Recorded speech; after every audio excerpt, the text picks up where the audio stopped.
Yesterday we put up a trellis for my little sugar baby watermelon, and this was some netting that we had left over from years ago.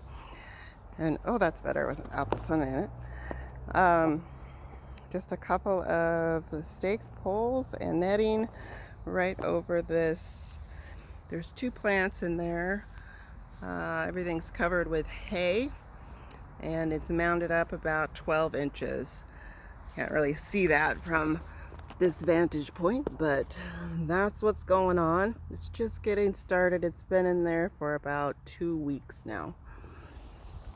So we're really excited about getting that going.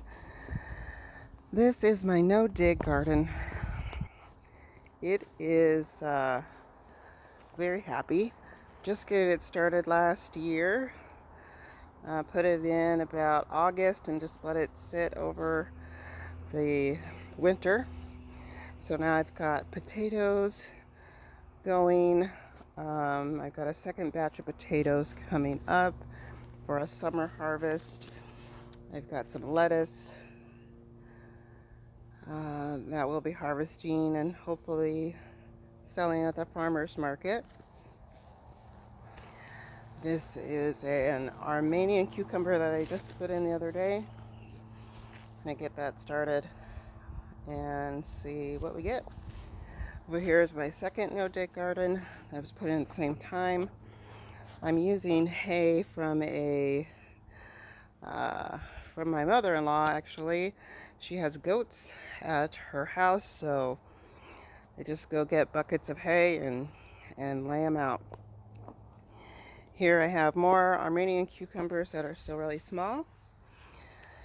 And this here is a Boston pickler cucumber, which I'm already starting to harvest. There are pickles in there.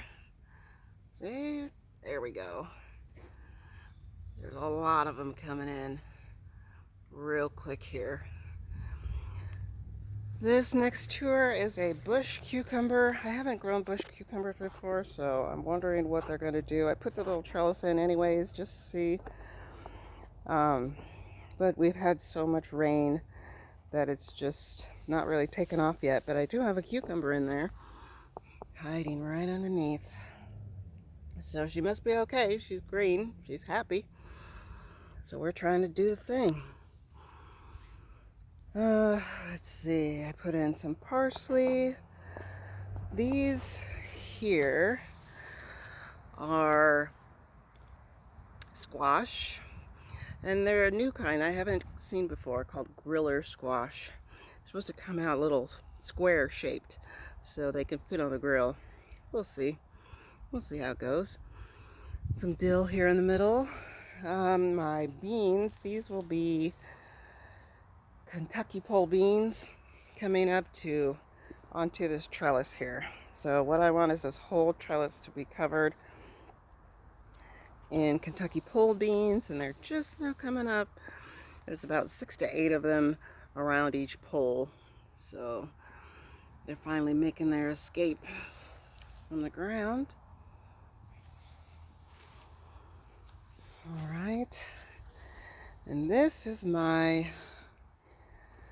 straw bale garden. Now I wanted to do this because I saw it on another video, but the rain has been so much that they've been kind of struggling. And what I've been finding out is that it's hard to keep the 10-day straw bale garden. Oops, sorry. The straw bale garden, because they need to be watered frequently, which hasn't been a problem since we've had so much rain. But we've had several really, really hot days too. So I think they're just a little confused. But I've got about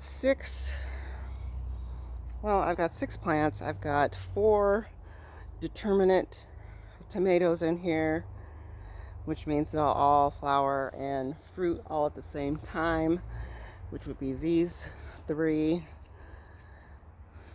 right here. And this one, which is a Viva Italia tomato, which is determinate, so it'll set its fruit pretty early, but they won't turn red for quite a while.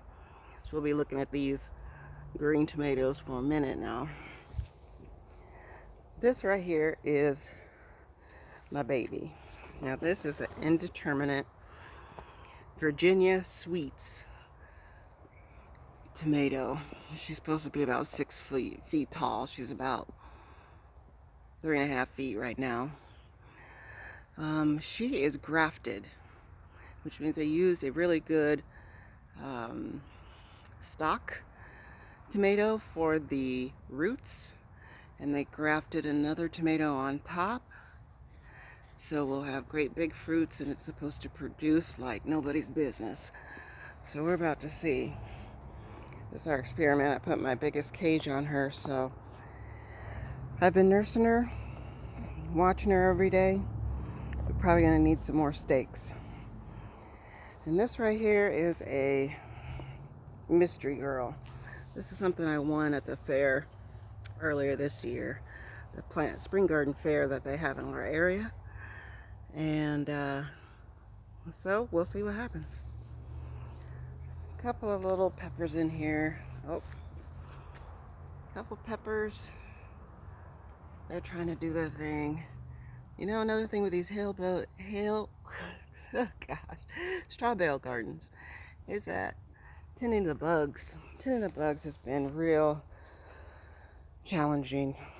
I think next time I'll do the straw bales singularly instead of squishing them together, so they can get a little bit more air, and I can have better access to everything.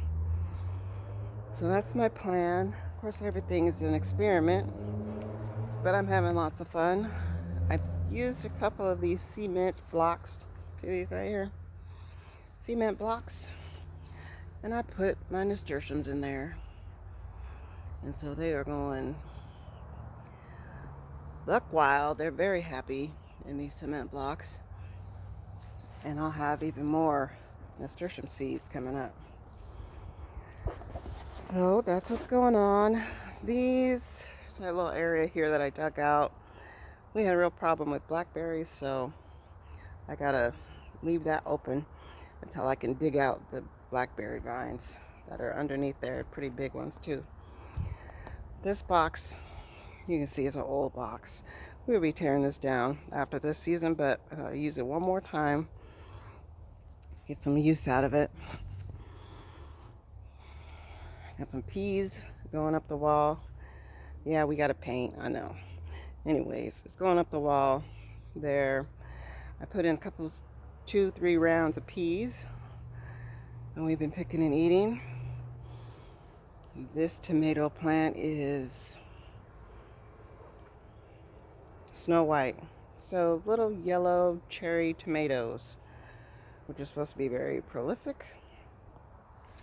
And this is just a lunchbox sweet red pepper, which it's got a lot of green, and there's lots of flowers under there, so I'm just waiting for it to bulb out, you know, to do its thing. Got some beans here.